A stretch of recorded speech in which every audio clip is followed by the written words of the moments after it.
우리 시작하겠습니다. 잠깐 기도하겠습니다.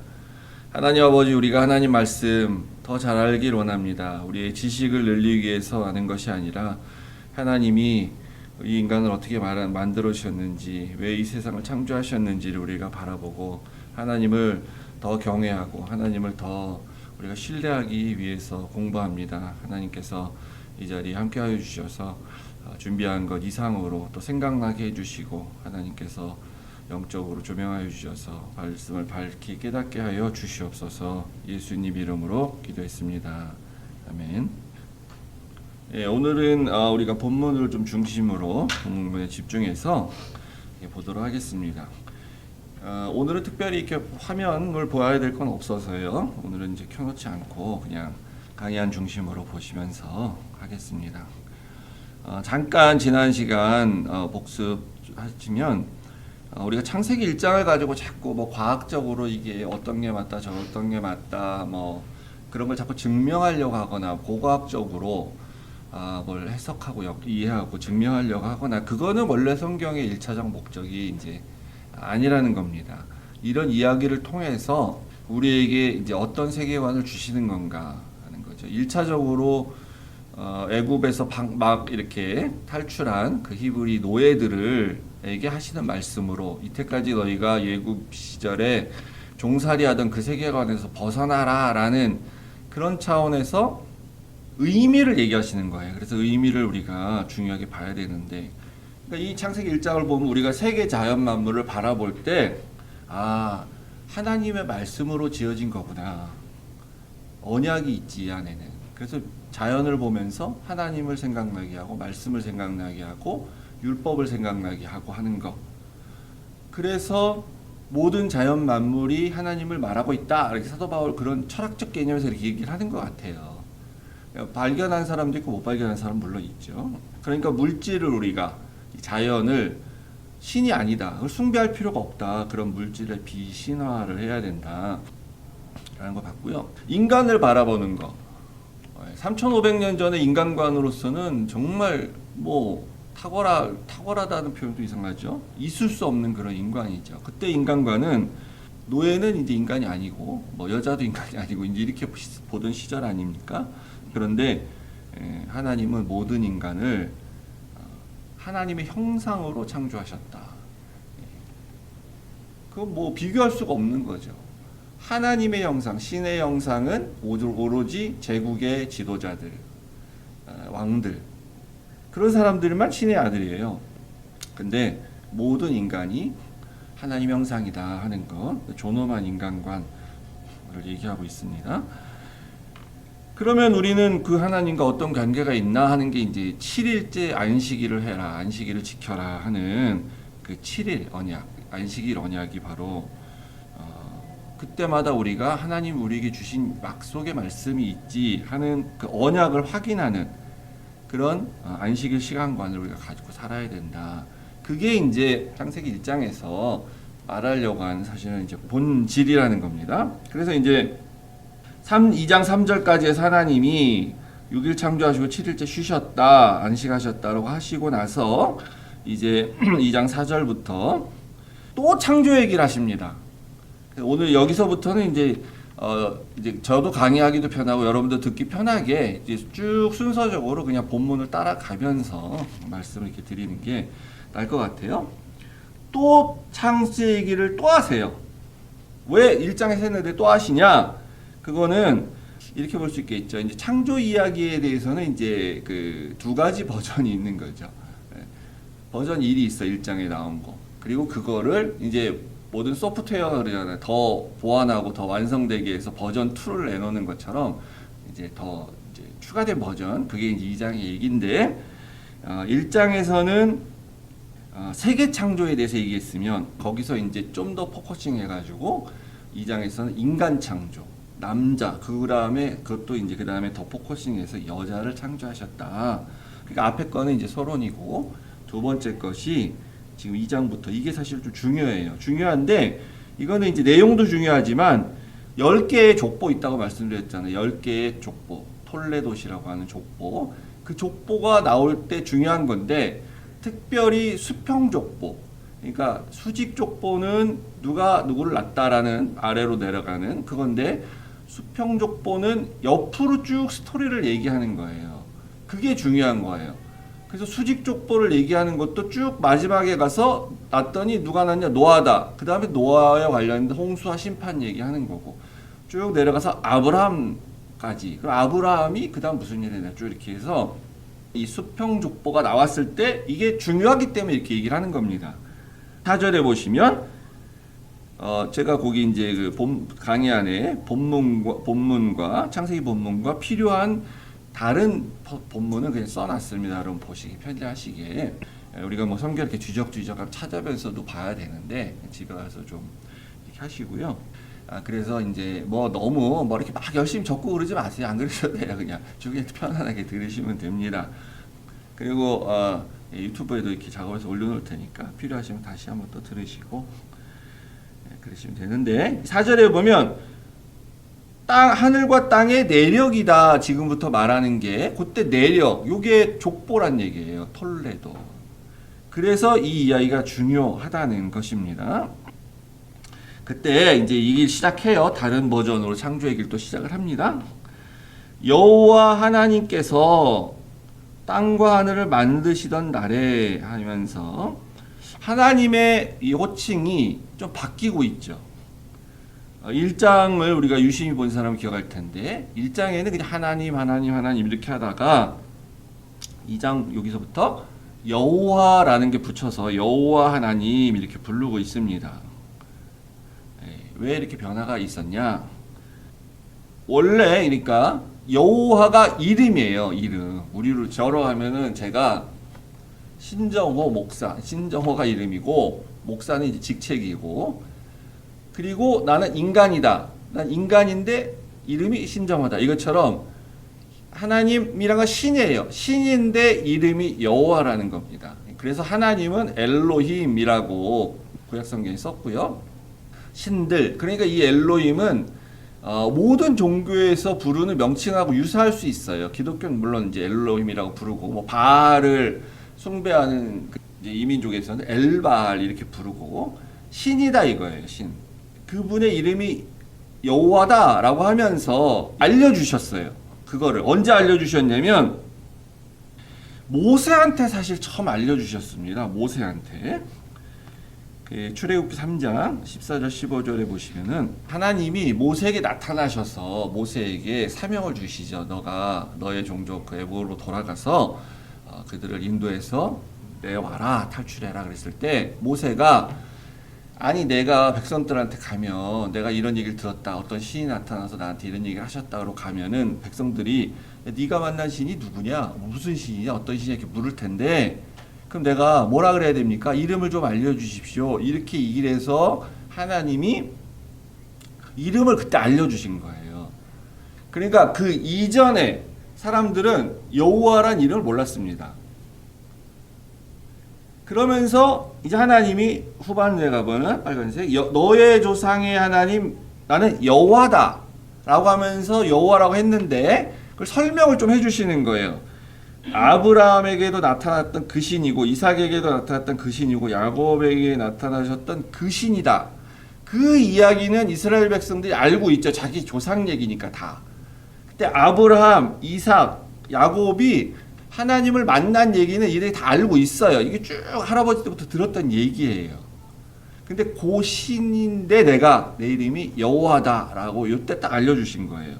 그래서 이거를 풀어서 쓰면 스스로 있는 자, I am who I am, 뭐 영어로 이렇게 나는 나다 이렇게밖에 해석이 안 되는 풀어서 의미를 쓰다 보면 그 이름의 의미를 이제 풀어줘야 되잖아요. 그게 이제 왜 그러냐면 우리 같은 경우는 이름의 의미를 풀 이유가 없는데 우리가 이제 저 같은 경우도 한자로 쓰니까 한자 뜻 글자니까 뜻을 풀면은 이제 풀어지지만 원래 우리 이름은 이름에 의미가 있는 게 아니에요, 사실은. 서로를 구별하기 위한 그 부어죠. 영어도 마찬가지고. 근데 이제 히브리 사람들은 이름이 뜻이 있어요. 무슨 이름을 주냐에 따라서. 그래서 아마 하나님께서 자기도 히브리 민족의 이제 하나님이야. 히브리 민족의 왕이 되시는 하나님인데 그러다 보니까 자기가 자기 이름을 설명을 해주시는 거예요. 그래서 여호와란 건 무슨 뜻이냐? 나는 스스로 있는 자다 이렇게. 그래서 그때 이제 모세가 이제 여호와다라는 걸 알았는데 요 여호와가 야훼라고 또 부르기도 하는데 왜 그러냐면 그것도 여호와가 맞냐 야훼가 맞냐 우리가 백날 싸워봐야 몰라요. 야, 뭐 자꾸 그거 우기는 사람들이 있어. 야훼가 맞다 그러고 왜 여호와로 붙냐고. 자음만 있기 때문에 여기 모음이 붙지 않은 상태에서 써져 있는데 모음을 어떻게 붙이냐에 따라서 여호와도 되고 야훼도 돼요. 이제 원래 히브리 성경이 모음이 없거든요. 그 사람들은 옛날에 알았어. 이걸 어떻게 정확히 발음해야 되는지. 이제 이름을 부르면 우리가 우리 아버지 이름을 함부로 부르면 불경하다고 생각하는 것처럼 이들이 하나님의 이름이 딱 나왔는데 성경을 읽다가 성경을 보고 얘기해 주다가 하나님 이름이 여호와라 그랬다 그래가지고 여호와라고 부르면 불경하다고 생각했어요. 그러니까 야훼든 여호와든. 그러니까 이제 원래는 하나님의 이름을 사실은 더 불러서 이렇게 부르라고 알려주신 거니까 부르는 게 우리 하나님한테서 맞을 수도 있는데 이 사람들이 그래서 그냥 요 단어가 나오면 내 주 이렇게 말을 한 거야. 그러니까 내 주 하나님 이런 식으로 아도나이 엘로힘 이런 식으로 한 겁니다. 그래서 이 발음을 정확히 어떻게 하는지 까먹었어요. 나중에 결국은 후대 사람이 이게 자음만 보고 읽으니까 여호와다라고 생각했는데 어떤 사람들이 아니다 야훼다 이렇게 해서 이제 어쨌든 그렇게 됩니다. 뭐가 되든 뭐 그렇게 아무렇게 알 수 없는 건데 그러면서 이제 6장에 가서는 모세한테 또 하나님이 출애굽기 6장에 뭐라 그러시냐면 내가 아브라함과 이삭과 야곱에게는 전능의 하나님으로 나타났었다. 그러니까 이때 나는 엘로힘이라고 불리는 하나님으로 나타났다. 난 신으로 그냥 나타났다는 거야. 그때 나는 그들에게 내 이름 여호와를 알려주지 않았다. 이렇게 얘기하는 거죠 지금.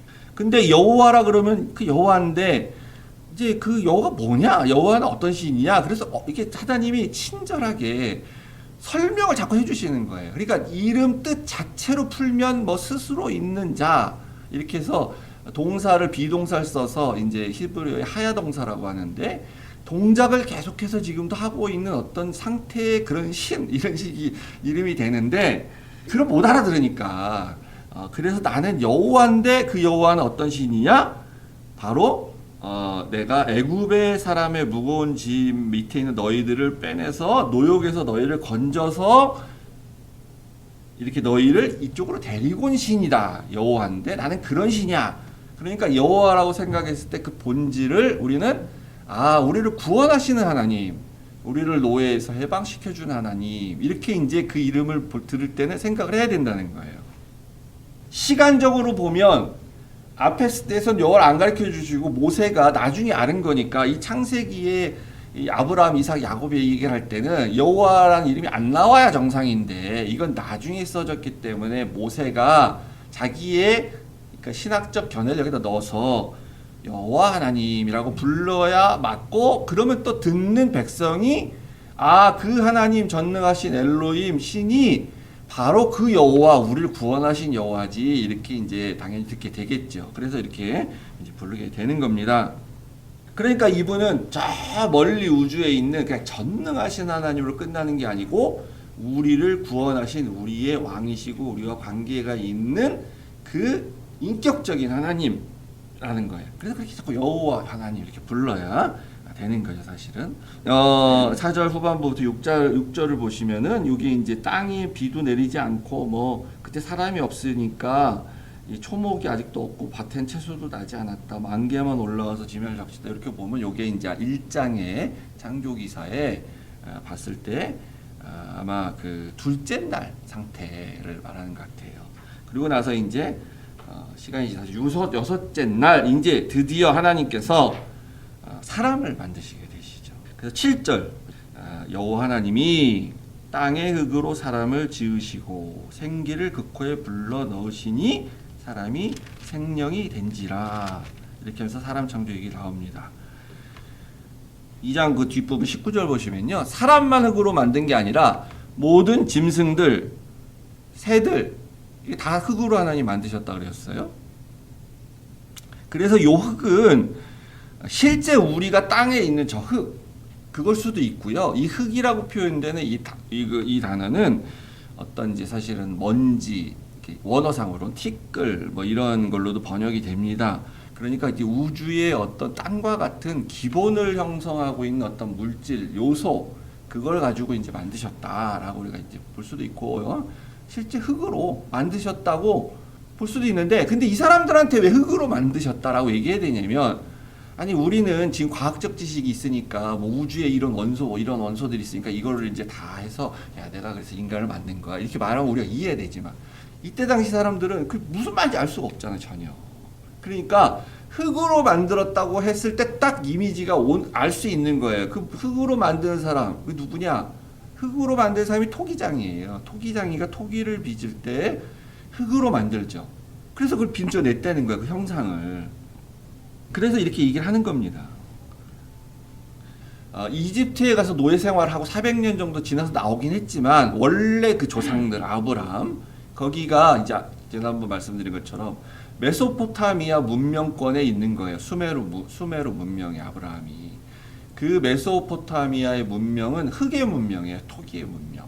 근데 이집트도 물론 벽돌을 굽고 이런 걸 하지만 기본적으로 석계 문명입니다. 돌을 가지고 집을 짓는 그런 데고 메소포타미아는 흙이에요. 흙. 그래서 히브리인들에게는 굉장히 익숙한 개념이에요. 흙으로 뭐를 만든다는 거에 대해서는. 그러니까 이제 하나님이 흙으로 만드셨다. 그러면은 이스라엘 백성 이때 청중은 바로 어떤 하나님, 우리 하나님 그래 흙으로 이렇게 토기장이 같이 이렇게 딱 이해가 되는 겁니다. 그래서 만들었는데 근데 이제 이게 이렇게 이제 만들었어요. 흙으로 이제 사람의 모양을 만들었어. 근데 거기에 그 생기가 없어요. 살아있는 상태가 아니죠. 그래서 하나님이 생기를 그 코에 불어 넣으셨다라고 하는 요 생기, 이게 이제 우리가 신학적 개념으로 루하우, 성령의 바람, 성령 혹은 바람 이렇게 번역되는 그 생기인데 그게 도대체 뭐냐 이 생기라는 게 무슨 하나님의 입김이냐. 에스겔서 37장 그 마른 뼈들 얘기가 나오잖아요. 에스겔이 환상 가운데 보는 마른 뼈들의 얘기가 나오는데 1절부터 10절에 나오는데 8절 10절 그 부분만 보겠습니다. 이제 앞에 하나님이 에스겔을 데리고 어떤 이제 필드로 나갔어요. 광야에. 근데 거기 갔더니 그 뼈들만 완전히 가득한 그런 인간의 뼈인 거죠. 그러니까 킬링 필드와 같은 그런 데 가서 뼈들 다 죽어서 다 썩어서 이제 뼈만 남아 있는 그런 수많은 그런 것들이 있는 데 갔는데 하나님이 야 네가 볼 때 이 뼈들이 살아날 수 있겠냐 이렇게 물으시죠. 그래서 그 대답을 아주 잘합니다. 그게 가능하겠어요? 하고 이것도 아니고 난 모르겠어 이렇게 아니라 에스겔이 뭐라 했냐면 주 여호와여 주께서 아시지 않습니까? 이렇게 대답해. 그랬더니 하나님이 너가 이 뼈들한테 말을 해라 내 대신에 이 뼈들이 살아날 것이다 라고 살아나라 라고 말을 하라는 거예요. 그랬더니 이제 에스겔이 했더니 이 뼈들이 영화의 그 미이라나 이제 이런 거에 나오는 그런 것처럼 뼈들이 이렇게 다 부서져 있었는데 뼈들이 척척척척 일어나가지고 이렇게 축축축 조합이 딱 돼서 사람 모양 뼈가 딱 되더니 거기에 힘줄이 생기고 살이 돋거리 않고 이런 사람이 딱 됐어요 다시. 그랬는데 거기에 딱 보니까 사람 모양이 됐는데 생기가 없더라라는 거예요. 생기가 거기에. 그래서 그랬더니 하나님께서 또 대언해서 생기가 사방에서 와서 이 죽은 자들에게 불어 살아나게 하라 해서 에스겔이 또 말했더니 생기가 불어와 가지고 그 뼈들 가운데에 들어갔더니 그게 진짜 그 뼈들이 진짜 사람이 됐다는 거예요. 살아있는 사람. 그때 살아있는 존재가 됐다는 거죠. 요게 생기라는 겁니다. 생기니까. 그래서 하나님이 인간, 처음 이제 아담이라고 보는데요.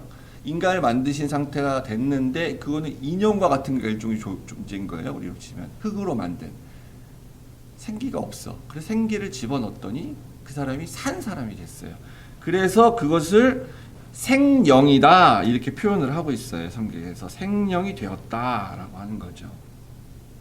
이 생령이 뭐냐 그럼 뭐 살아있는 영이다 이런 뜻인데 그래서 이제 우리가 3분설, 2분설 이런 것하고 또 이제 싸우게 돼요. 인간은 영과 혼과 육으로 되어 있는 존재다. 이게 3분설이에요.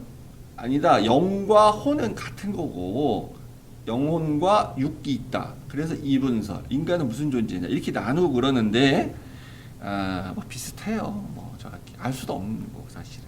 구분되어지는 부분이 또 있죠. 영은 영이고 혼은 혼이고 이렇게 구분되어지는 부분이 또 있어요. 그래서 어떤 사람은 동물에도 혼이 있다. 혼은 동물에도 있는 거다. 근데 동물은 영이 없다. 이렇게 말하게 돼요. 뭘 보면 알 수 있냐? 걔도 감정이 있지 않냐? 걔도 울고 막 그러지 않냐? 주인을 보면 반가워하고 그 혼이다. 네?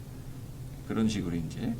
그런데 이 전도서에 보면은 재밌는 말이 있거든요. 전도서 3장 20절에서 21절 한번 같이 읽어볼까요? 시작. 다 흙으로 말미암았으므로 다 흙으로 돌아가나니 다 한 곳으로 가거니와 인생들의 혼은 위로 올라가고 짐승의 혼은 아래 곧 땅으로 내려가는 줄을 누가 알랴. 다 흙으로 말미암았다. 예, 하나님의 창조 다 흙으로 만드셨다 그랬죠? 근데 짐승도 혼이 있다 이렇게 말하고 있잖아요. 그죠? 우리가 이제 2분설인지 3분설인지 영혼육인지 영과 영혼이고 육인지는 정확히 알 수 없는데 물론 이제 제가 이제 이게 맞는 것 같다 생각하는 게 있죠 목사니까. 근데 이제 우리가 교단별로 교파별로 좀 입장이 다 다를 수 있기 때문에 그런 부분은 뭐 꼭 어떤 것이다라고 이제 말씀드리지 않고요.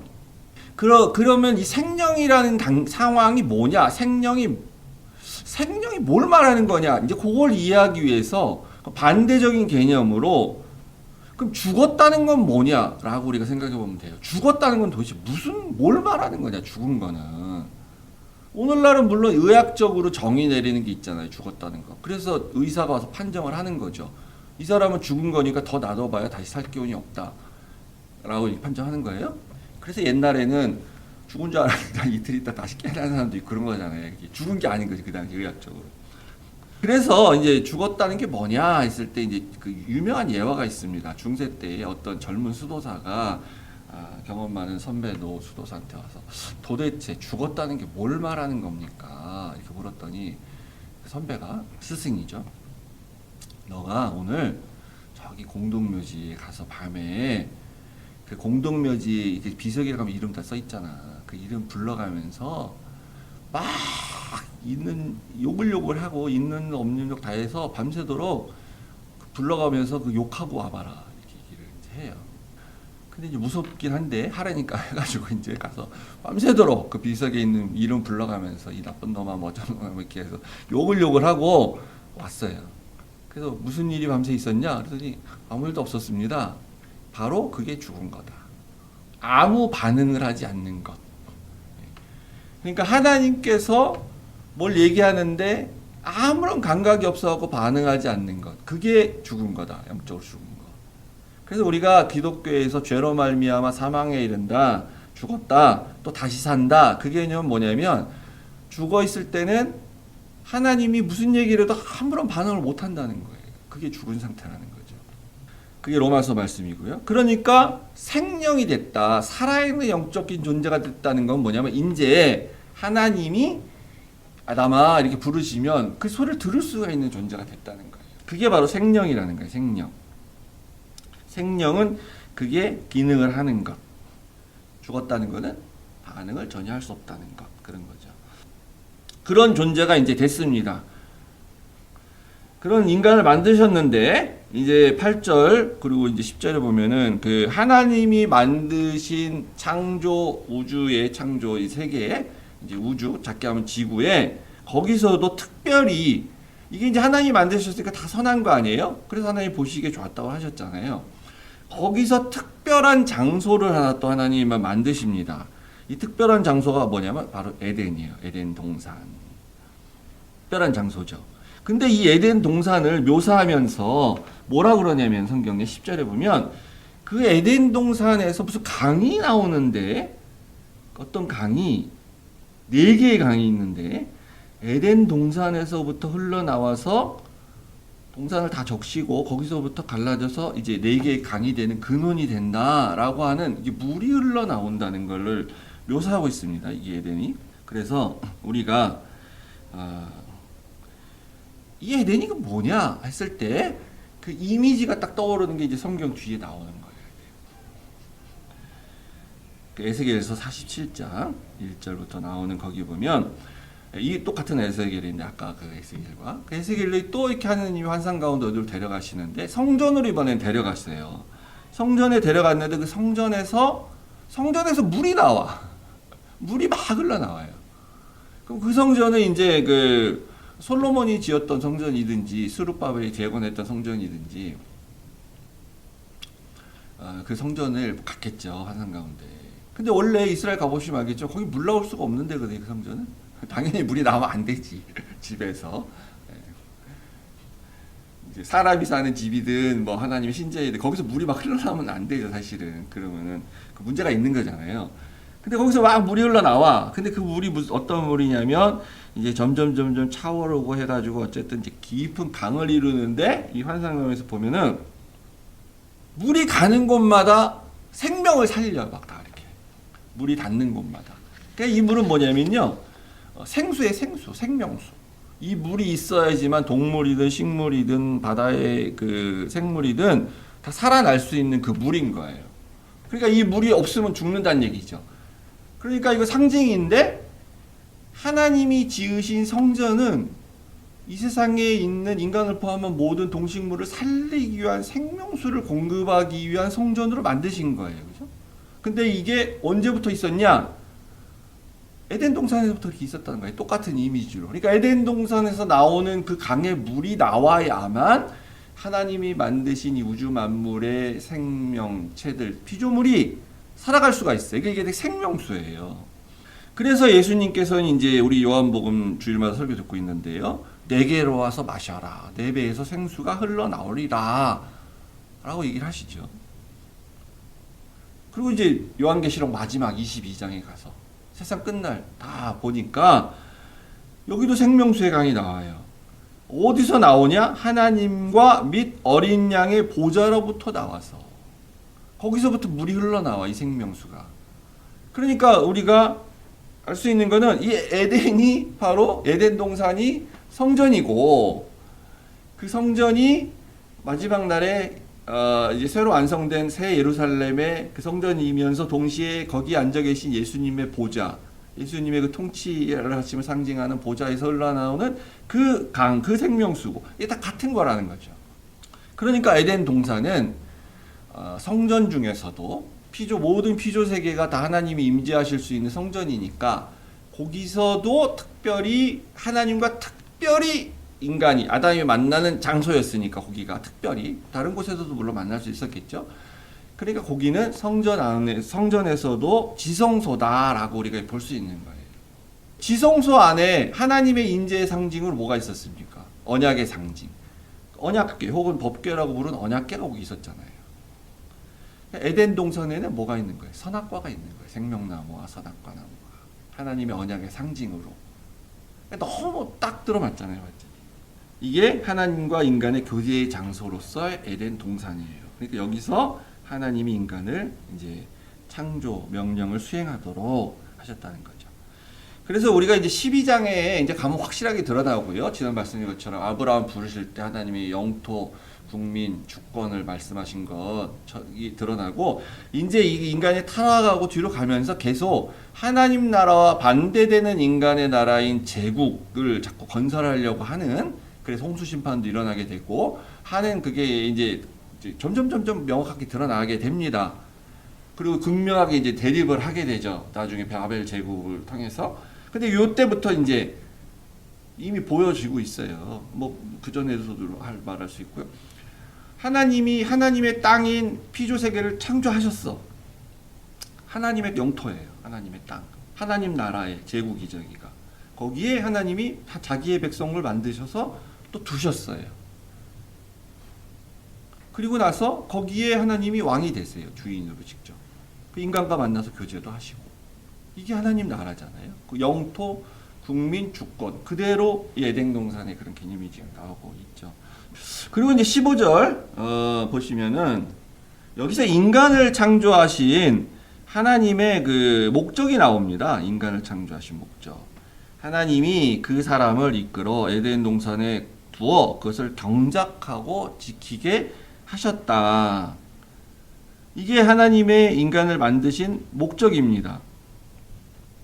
우리는 인간은 왜 노동을 하고 이렇게 힘들게 살아가야 되냐라고 생각했을 때 요 2장 15절은 생각을 안 하고 창세기 3장 17절만 생각해서 하나님이 이 타락한 아담에게, 범죄한 아담에게 벌을 내리시죠. 그때 그 너가 땅은 너로 말미암아 저주를 받고 너는 내 평생에 수고하여야 그 소산을 먹으리라, 이렇게 심판의 저주의 말씀을 하셔서 아담이 범죄해서 우리가 이렇게 막 일을 해갖고 살아야 된다. 아니면 우리는 이렇게 그냥 하프나 이렇게 쫙 켜면서 천국의 현사들처럼 그러면서 그냥 먹고 놀고 뭐 이렇게 살 존재인데, 이렇게 생각하니 그건 완전히 잘못된 거예요. 완전히 오해하는 겁니다. 원래 인간은 노동을 하는 인간으로 창조가 된 거예요. 근데 타락한 이후에 그 노동이 힘들어진 거죠. 먹고 살기 위해서 하는 노동이 돼버리다 보니까. 인간의 본질이 노동이에요. 그래서 인간은 우리가 다 공명하지만 이제 특히 남자들이 그렇지만 노동을 하지 못하는, 내가 일을 하지 못하는 그런 상황이 됐을 때 이제 소외와 상실이 오게 됩니다. 소외 당하는.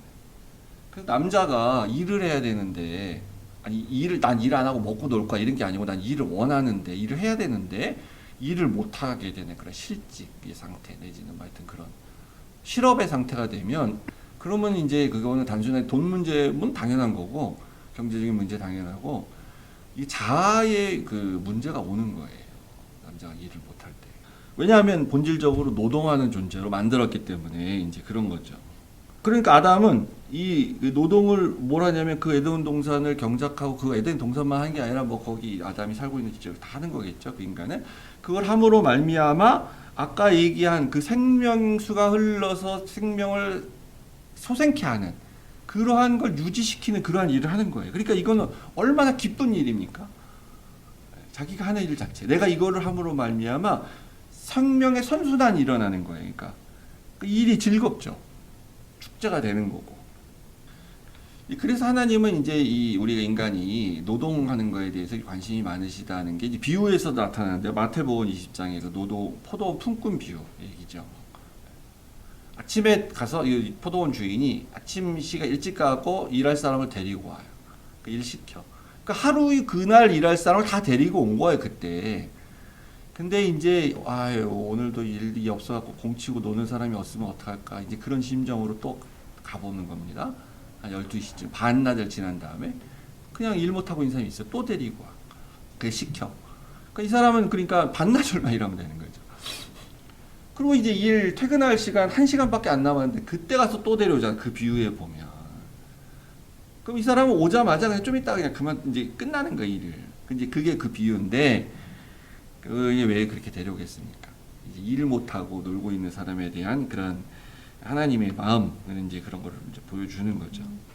그래서 저도 뭐 살면서 겪는 거지만, 한국에서 이렇게 직장 생활하다가 미국에 오니까 이제 시간 이제 이런 일 하게 되고 뭐 일종의 하루하루 이렇게 일을 하는 그런 일하고 살게 되잖아요. 그러니까 이 하루 일이 없어갖고 쉬면 막 불안한 거야. 그날을 뭐 쉬면서 뭐 못했던 일을 하고 이런 거는 안 돼. 그냥 하루가 불안해.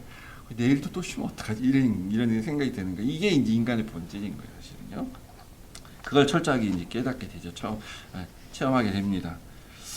그러니까 이게 이제 얼마나 이게 획기적인 거냐면은 이 시대의 노동관은요, 노동관은 뭐냐면 당연히 노예들만 일을 하는 거죠. 노예가 아닌 귀족들이나 이렇게 뭐 왕족, 신의 형상을 가진 그 왕들, 이런 사람은 노동 안 하죠. 이 노예 일 안 합니다. 그런데 이제 그 노예 생활을 지겹도록 하고 나온, 그리고 당연히 우리가 하는 일이라고 생각했던 이스라엘 백성들에게, 야, 하나님은 원래 우리 일하도록 만드신 거야. 이 일은 신성한 거야. 이것을 우리가 할 때 그건 하나님의 형상을 우리가 이렇게 발현하는 그런 게 되는 거야. 이렇게 말하는 거 얼마나 획기적인 겁니까? 그러니까 이 비슷한 시대를 살았던 다른 나라에 있었던 어떤 그런 사상들하고는 비교할 수도 없는 거죠. 이런 게 보면 이제 노동은 이제 생명을 살리는, 내가 일을 하면 당연히 나와 내 가족이 살아가는 그런 노동이 되는 거죠. 살리기 위한 노동이 돼야 되는데 이제 타락을 해갖고 3장 10절 이후부터는 노동이 그러니까 살리는 노동이 되는 게 아니라 이렇게 타락을 해서 잘못하다가 노동이 죽이는 노동 혹은 죽는 노동이 되는 거예요. 돈이 우상화가 되기 때문에. 그러니까 한국에는 지금도 아직도 노동산업재해, 중대재해법, 중대재해처벌법이라고 그러나요? 특별법이라고 그러나? 그거 가지고 싸우잖아요 지금. 아니 사람이 일을 하다가 죽게 됐는데 그래도 미국이 이렇게 살아보니까 확실히 그래도 앞서간다기보다는 그래도 좀 기독교적인 마인드를 가지고 있는 건 그런 것 같아요. 그런 거에 대해서 조금 더 낫잖아요. 처벌도 하고 잘못한 거에 대해서. 그리고 그런 이제 그렇게 일하다가 죽은 노동자에 대한 보상 이렇게 다치거나 그러면 뭐 우리가 볼 때 천문학적인 뭐 그런 금액을 또 보상하기도 하잖아요. 한국은 없어요 그런 거. 어떻게든지 책임 안 지려고 그러고 어떻게든지 최소한으로 것으로 보상하려고 하고 지금도 그게 왜 이슈가 되냐면은 영세한 회사인데 그렇게 해서 노동자가 일하다가 죽어가지고 뭐 사장도 책임져야 되고 막 보상을 많이 해야 되고 막 이렇게 하면은 우리 그러면 사업 못한다 우리 다 망한다 우리 회사가 망하면 그럼 여기 일하는 50명 미만의 사람들은 다 실업자 되는 거잖아. 그러니까 그거보다는 일을 그냥 하고 있는 게 낫지. 차라리 다치더라도 하다가 죽더라도 남은 사람들이 일하는 게 이게 논리예요. 이렇게. 그래서 반대라 해요. 이게 말이 됩니까? 이게 그러니까. 참. 교회가 최소한 그러니까 교회는 그렇게 생각하면 안 되는 거지. 인간은 원래 노동을 위해서 창조하신 것이다 라는 것을 기억하고요. 자, 그리고 16절, 17절 보시면은 이제 그래갖고 하나님이 이제 이 만든 인간을 에덴 동산에 이제 두시고 뭐라고 명령하시냐면은 동산 각종 나무의 열매는 내가 임의로 먹되 선악을 알게 하는 나무의 열매는 먹지 말라. 먹는 날에는 내가 반드시 죽으리라. 이렇게 얘기를 하셨습니다. 여기서 뭘 하지 말라 이렇게 했기 때문에 이것을 우리가 원시율법, 율법의 원형 뭐 이렇게 봅니다. 금지 명령을 하셨기 때문에 그런 거예요. 근데 여기서 딱 한 개만 금지하셨죠. 선악과는 먹지 말라. 10계명도 10개만 주신 거죠. 10개. 그죠? 그러니까 이 말은 뭐를 의미하냐면은 한 개 빼고는 네가 알아서 하면 된다는 그런 의미잖아요. 한 개 빼고는 다 알아서 해. 이런 거예요. 한 개, 그 한 개를 기초로 기준으로 원리로 해서 나머지는 스스로 판단하면서 하면 되는 거예요. 그러니까 이게 굉장히 탁월하고 좋은 법이죠, 사실은. 법이 간결할수록 좋은 거 아니에요? 사모님이 잘 아시겠지만. 법이 복잡하고 하지 말라는 게 너무너무 많으면 그 우리가 어떻게 다 기억하고 다 지킬 수가 있겠어요. 율법이 그거거든요. 하나님이 성경에서 말한 그 율법 말고 나중에 이 랍비들이 추가한 율법. 그게 다 엄청나게 하지 말라는 걸 많이 만들어 놓은 거예요. 그러니까 이거는 굉장히 이제 그 자유를 강조하는 그런 법인데 그래서 이제 나중에 그 10계명을 주시죠. 근데 이제 거기 보면은 이제 뭐 하지 마라, 뭐 하지 마라, 뭐 하지 마라 이렇게 부정적인 게 많잖아요. 그러니까 어떤 사람들은 성경은 이렇게 부정적인 게 아니야. 이거는 결국은 이게 긍정의 의미지. 이래가지고 예를 들어서 살인하지 말라. 그럼 부정적으로 보이니까 이걸 바꿔. 사람을 살려라. 이런 식으로. 원래 이제 취지는 그런 거다. 그래가지고 원래 성경은 이제 10계명 부정적인 게 아니라 긍정적인 거다라고 말을 하려는데 굉장히 어리석은 짓이에요, 그게. 물론 사람을 살리라고 말했으면 사람을 죽이면 안 되죠. 그걸 포함해요, 당연히. 근데 살인하면 안 된다라고 하면 그건 명확해요. 살인하면 안 돼요, 그냥 무조건. 이렇게 그 기준으로 보면 되는 거예요. 나머지는 자율이야. 근데 사람을 살려라라고 말하면 그 긍정으로 보이지만 사람을 살리는 일을 하라는 게 도대체 그 어디까지 뭐가 하는 일입니까? 정의를 내릴 수가 없는 거예요. 어마어마하게 넓어지는 거예요, 그게. 그러니까 이게 법의 기본적인 취지를 몰라서 하는 거예요. 그러니까 그런 식으로 우리가 바꿀 필요가 없는 겁니다, 전혀. 그래서 한 개만 금지를 하셨는데 제가 그 이제 고등학교 다닐 때 이게 고민이었어요. 그래서 교회 선생님한테 이렇게 질문했죠. 이게 이제 인간이 바로 만들어졌는데 선악을 알게 하는 나무라고 하면 그 선과 악이 아직도 그리고 타락하기 전이잖아요. 죄가 뭔지를 모르잖아요. 죄를 아직 안 지었잖아. 근데 선이 뭐고 악이 뭔지를 어떻게 알 수 있냐라는 거예요. 그 다음에 먹으면 죽을 거라고 하는데 아니 죽어본 경험도 없고 죽은 사람을 본 적이 없었을 텐데 지금 최초의 인간이니까 그걸 어떻게 알 수가 있냐. 그러니까 이제 무슨 말이냐면 아니 뭘 순종하려고 해도 듣는 사람이 이거를 이해할 수 있는 걸로 말을 해야 그걸 내가 순종하든지 말든지 하지.